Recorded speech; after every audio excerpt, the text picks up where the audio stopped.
Alarms screamed through the billionaire's private hospital suite as machines struggled to keep William Cross alive. The finest doctors in the country surrounded him, yet their faces carried only confusion and defeat. "Another dose of morphine now," barked Dr. Peterson, but even he knew it was futile. Cross was slipping away, and not one of the 15 renowned specialists could stop it. In the hallway, a 14-year-old boy named Kevin pushed a mop slowly across the polished floor, his eyes fixed on the glowing monitors. He wasn't supposed to be watching, but he couldn't look away. For 3 years, he had walked these corridors every night with his mother, Diane, who worked as a cleaning lady to support them. And in those 3 years, Kevin had absorbed more medicine than most students in a lifetime. What he saw now filled him with dread. The doctors were chasing the wrong illness. The diagnosis didn't fit. Cross wasn't dying of a mystery syndrome. He was being poisoned. Before we go deeper, make sure to subscribe to the channel so you never miss stories where truth shatters arrogance and the impossible becomes possible. Because what Kevin was about to uncover would turn a hospital upside down, expose a deadly conspiracy, and prove that genius can rise from the most invisible places. Diane tugged on his arm. "Kevin, stop staring. We can't draw attention." But Kevin clenched his fists. He knew what he was seeing. He remembered another patient years ago with identical symptoms: tremors, confusion, normal neurological scans. That man had died because no one recognized mercury poisoning until it was too late. Kevin whispered urgently to his mother, but she shook her head, torn between pride and fear. When he finally confronted Dr. Peterson in the hall, his voice didn't tremble. "You need to test Mr. Cross for mercury poisoning." The doctor laughed, humiliation dripping from his tone. "Medicine isn't child's play. Go clean something." Security was called, cruel laughter echoed, and Kevin stood alone, dismissed, ridiculed, invisible. But even as they shoved him aside, fate shifted. Another alarm blared, and William Cross went into convulsions. The clock had started ticking. If Kevin couldn't force the truth into the light within hours, the billionaire would be dead. Inside the hospital's hidden corners, Kevin plotted his move. He wasn't angry. Anger wasted energy. He was focused. Every discarded medical book, every overheard conversation, every late-night surgery he had observed through a window had prepared him for this moment. He found an ally in Dr. Jennifer Chun, a young resident who still remembered what it felt like to be underestimated. When Kevin told her the truth, her eyes widened, not with disbelief but with awe.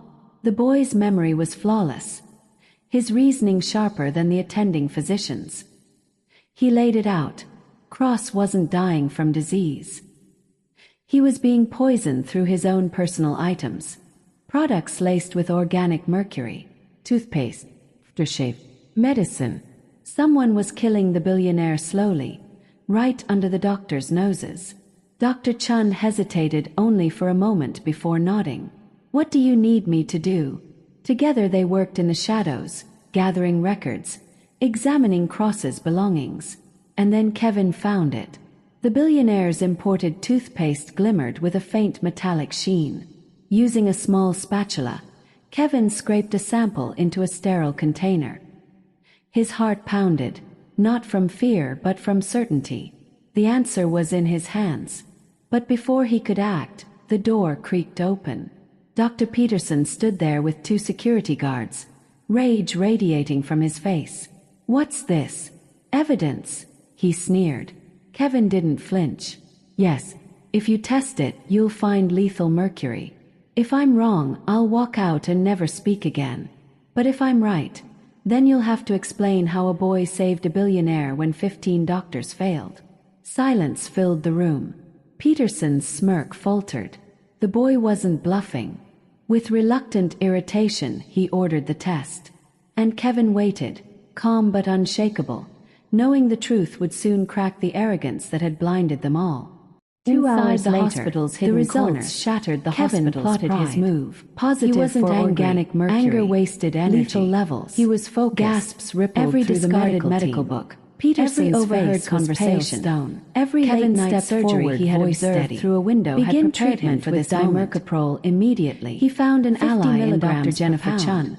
no A one young argued. resident who still They remembered couldn't. what it felt the boy like to they be had mocked had underestimated. just saved When William Kevin Cross's told her the life. truth, Her but eyes Kevin widened. wasn't finished. Not with disbelief, Saving Cross but with was awe. only the beginning. The boy's memory was flawless. He laid out his evidence, his reasoning sharper than the photographs, attending notes, physicians. patterns of visits. He laid Only it out. 3 people had Cross regular wasn't access dying to from Cross's disease. belongings, And he was only being one appeared poisoned before through his every own personal crisis. items. Rebecca Products Cross, laced the with organic billionaire's mercury. ex-wife. Toothpaste, Kevin's voice cut through the aftershave, silence medicine. as she entered the room Someone with a was bag killing of fresh the billionaire organic slowly. products.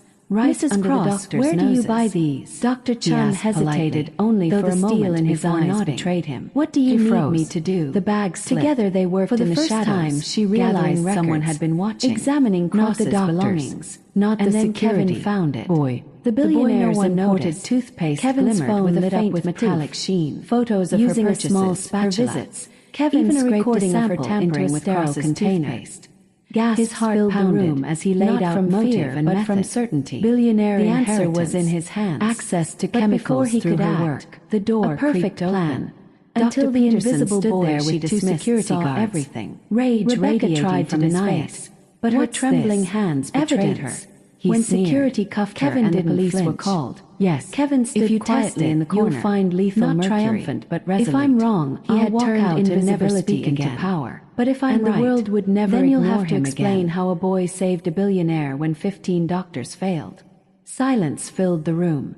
Peterson's smirk faltered. The boy wasn't bluffing. With reluctant irritation, he ordered the test. And Kevin waited, calm but unshakable, knowing the truth would soon crack the arrogance that had blinded them all. 6 months later, Kevin walked those same hospital halls, but no mop accompanied him. Instead, a white coat with his name embroidered across the chest. Kevin Beaumont, junior medical consultant. At 15, he was the youngest in history, balancing part-time consulting with a full scholarship to medical school. The same doctors who once mocked him now nodded respectfully. Dr. Peterson, the man who had humiliated him, now offered awkward gratitude. Kevin smiled politely. We all make mistakes. The difference is whether we learn from them. The Cross case had made headlines worldwide.